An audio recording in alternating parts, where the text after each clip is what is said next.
capacity to think and reason and to analyze and to deduct and to induct and to abstract and to conceptualize. That is as African as anything else we do. It is not a European form of thought. This kind of thinking does not belong to white folk.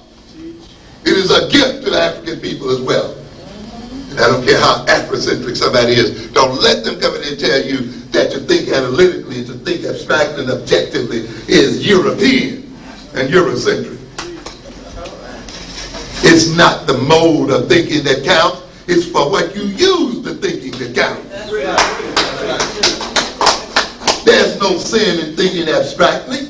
There's no sin in thinking conceptually. There's no sin in thinking objectively. The sin is in what you're using this thought to achieve. If you're using it to damage African people, if you're using it to maintain the oppression of African people, then you're misusing it. And if you're not using it such that it maintains the oppression of black people, you're also sinning. I don't care how spiritual you feel. Okay? Because we're about more than spirituality. What is spirituality anyway? You hear people say it, use it, throw the terms out all the time. We are spiritual people. It's about spirituality. What is that? How are people fed? How are people clothed? Why do we throw away a whole half of our brain? For this reason. There's no necessary contradiction between being a rational and logical thinker and being spiritual. It's not either or. You're not in a situation where, well, if you're spiritual, you can't think. Right. You can't reason. In fact, a truly spiritual person is a clear thinker. A truly spiritual person is an enlightened person.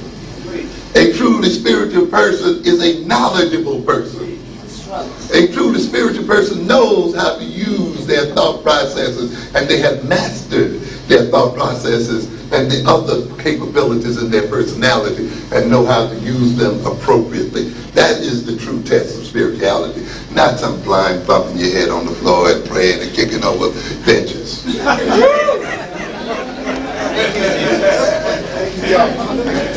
Yeah.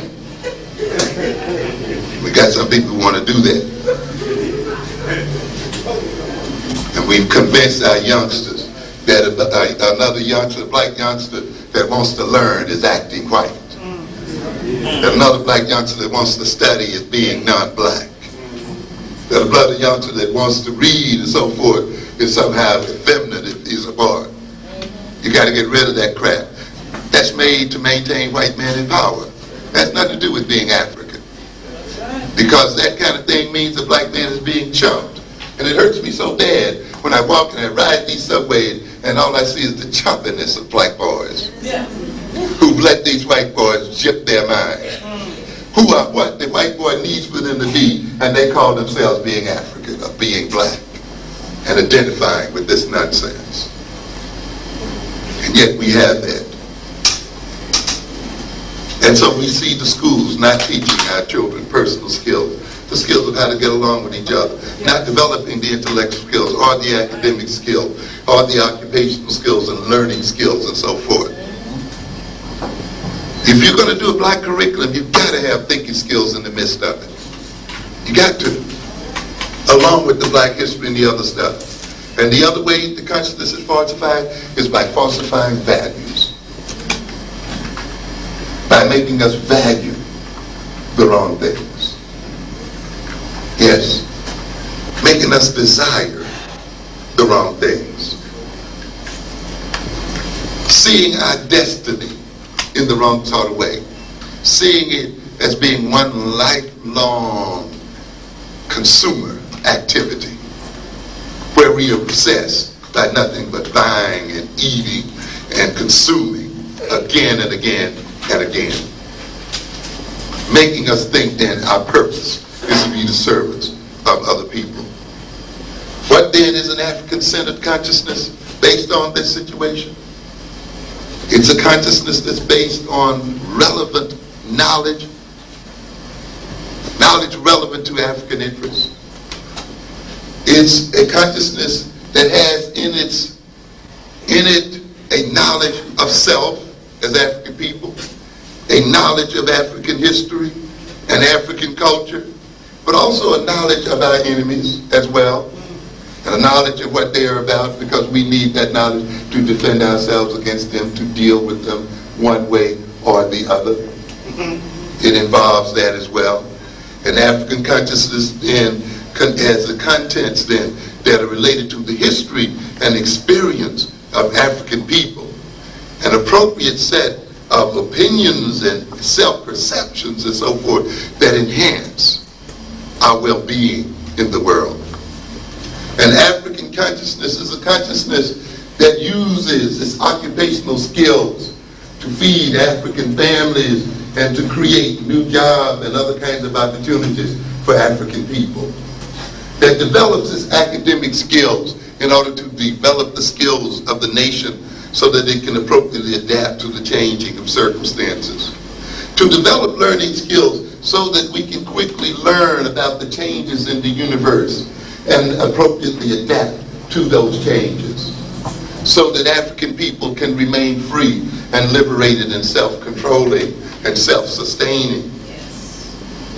An African-centered consciousness then is a consciousness whose desires are regulated in terms of the interests of African people and the interests of African values, whose desires, when they are fulfilled, enrich other African people, whose values, when they are realized, strengthen other African people and strengthen the African race. They are values whose sense of purpose is the purpose of becoming one with ourselves and identifying with ourselves and loving ourselves as people. When we then get an African consciousness based on an African content, with high levels of cognitive and spiritual and other kinds of skills that use this content to advance African interests, with values shaped by African people in the interests of African peoples, needs that when they are fulfilled are needs that strengthen and empower African people, then we would have achieved an African consciousness, an African-centered consciousness. And to the degree that we achieve an African-centered consciousness, and to the degree that consciousness is a power, to that degree we gain power over ourselves. To that degree we gain self-determination and self-control. To the degree that the values we produce and the values we pursue are values produced by ourselves and values that are related to ourselves, values that are not produced by white folk, values and desires not produced by white folk. To that degree, then, we escape their ability to control us, because they can only control us by controlling the things we value. They can only control us by controlling the things we desire. They can only control us by controlling the things we need. They can only control us by giving us a sense of purpose that's valuable to them. But the day the sense of purpose becomes a sense of purpose we have created out of our own selves, the values are values that come from us. The needs are needs that have been generated by our reality of the people. The desires are the desires that are befitting to us as a people. To that degree, whites lose control and power over us. To that degree, we regain possession of our mind.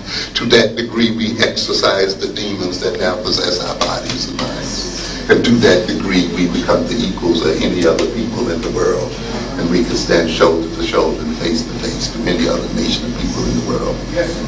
We have not been created to be the servants of other people. That is not our place.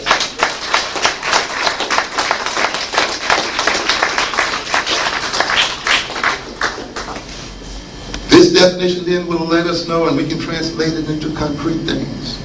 We can translate it into an educational curriculum.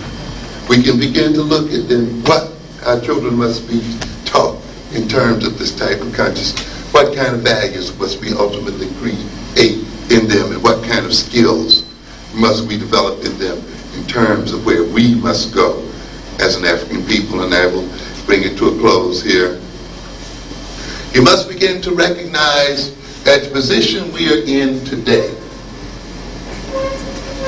is not due to, some of the things people talk about. To a great extent, the position that we are in today as African people is the result of powerlessness.